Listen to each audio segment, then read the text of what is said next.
चौंडी महोत्सव 2026 अहिल्यादेवी होळकर 301वी जयंती. एकनाथ शिंदेंचं मोठं विधान. चौंडीमध्ये भव्य जयंती महोत्सव. शिंदेंकडून अहिल्यादेवींचा गौरव. अहिल्यानगर जिल्ह्यातील जामखेड तालुक्यातील श्री क्षेत्र चौंडी येथील पुण्यश्लोक अहिल्यादेवी होळकर यांच्या 301व्या जयंती महोत्सवाचा भव्य सोहळा उत्साहात पार पडला. या कार्यक्रमाला राज्याचे उपमुख्यमंत्री एकनाथ शिंदे, उपमुख्यमंत्री सुनेत्रा अजित पवार, विधान परिषदेचे सभापती प्राध्यापक राम शिंदे, कृषी मंत्री दत्तात्रय भरणे यांच्यासह अनेक मान्यवर उपस्थित होते. यावेळी बोलताना उपमुख्यमंत्री एकनाथ शिंदे यांनी अहिल्यादेवी होळकर यांच्या कार्याचा गौरव करत सांगितले की छत्रपती शिवाजी महाराजांनी स्थापन केलेल्या हिंदवी स्वराज्याच्या मूल्यांचा प्रसार अहिल्यादेवींनी आपल्या कार्यातून देशभर केला. त्यांनी अंधश्रद्धेला कधीही थारा दिला नाही आणि समाजाला योग्य दिशा दाखवली.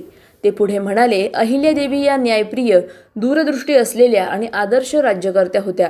त्यांनी अनेक संकटांचा सामना करत आदर्श राज्यकारभार उभा केला. त्यांच्या विचारांचा वारसा पुढे नेणे ही आजच्या पिढीची जबाबदारी आहे. यावेळी उपमुख्यमंत्री सुनेत्रा अजित पवार यांनीही अहिल्यादेवींच्या लोककल्याणकारी कार्याचा उल्लेख करत त्यांच्या कार्यातून आजही समाजाला प्रेरणा मिळत असल्याचे सांगितले. जयंती महोत्सवानिमित्त विविध सामाजिक, सांस्कृतिक आणि जनजागृतीपर कार्यक्रमांचे आयोजन करण्यात आले असून चौंडी परिसरात उत्साहाचे वातावरण पाहायला मिळाले. कार्य डोळ्यासमोर ठेवून देशाच्या सांस्कृतिक उभारणीसाठी, उत्थानासाठी, प्रगतीसाठी मोदीजींनी अनेक विकास प्रकल्प केले आणि संकल्प देखील केला. काशी विश्वनाथ कॉरिडॉर, महाकाल कॉरिडॉर, अयोध्येतील भव्य राम मंदिर, केदारनाथ पुनर्विकास हे उपक्रम फक्त उपक्रम नाही, तर या उपक्रमातून भारताचा सांस्कृतिक स्वाभिमान पुन्हा जागृत होतो आहे. तो स्वाभिमान जागृत करण्यासाठी चौंडी येथे विकासाचा महायज्ञ सुरू होतोय. किती 1200 कोटी रुपये आपण मंजूर केले. 1200 कोटी रुपये आपण मंजूर केले आणि आचारसंहिता असल्यामुळे त्याच्यावर मी काय बोलत नाही, परंतु या विकास आराखड्याला महायुतीचं सरकार पैसे कमी पडू देणार नाही. शेवटी अहिल्यादेवींचा आदर्श डोळ्यासमोर ठेवून आपण कारभार करतोय. मला आठवतंय पुण्यश्लोक अहिल्यादेवींची 298वी जयंती होती. यावेळी बोलताना अहमदनगर जिल्ह्याला अहिल्यादेवी होळकर यांचं नाव द्यावं अशी मागणी झाली. रामभाऊ असतील, गोपीचंद असतील आणि मी मुख्यमंत्री होतो. देवेंद्रजी पण व्यासपीठावर होते, अजितदादा पण होते आणि आम्ही आपलं सरकार आहे, जनतेचं सरकार आहे, सर्वसामान्य जनतेचं सरकार, शेतकऱ्यांचं, कष्टकऱ्यांचं, लाडक्या बहिणींचं, लाडक्या भावांचं सरकार आहे. आणि मागणी केल्यानंतर याच व्यासपीठावरून अहमदनगरचं अहिल्यादेवी नामकरण आम्ही करून टाकलं. करतो, बघतो, पाहतो नाही. No reason, on the spot decision.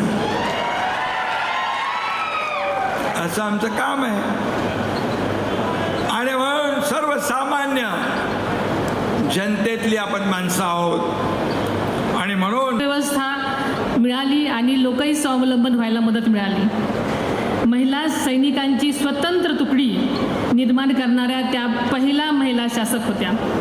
त्यांच्या सैन्यदलात शिस्त होती, कौशल्य होतं आणि युद्धसज्जतेसाठी त्यांनी स्वदेशी तोफखानाही सुरू केलेला होता.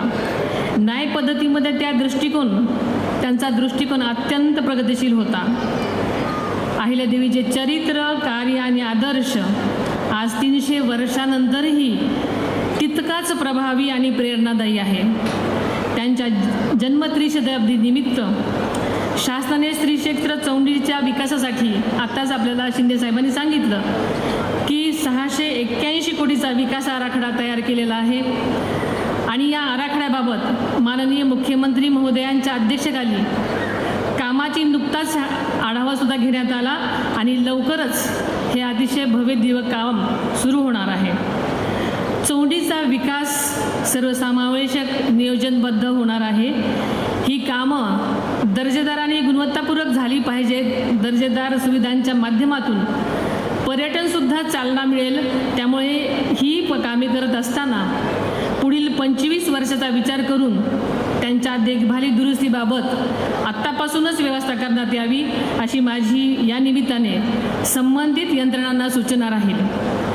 अहिल्यादेवीच्या नावानं एक भव्य स्मारक, महिला सक्षमीकरणासाठी आदिशक्ती अभियान आणि त्यांच्यावरील आधारित एक बहुभाषिक चित्रपट तयार करण्याचा निर्णय आपल्या युतीच्या महायुती सरकारच्या मंत्रिमंडळाने घेतलेला आहे.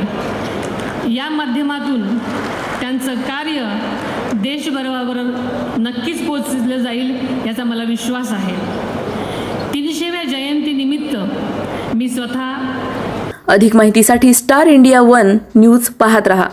चॅनलला सबस्क्राईब करा आणि अशाच अपडेट्ससाठी बेल आयकॉन दाबा.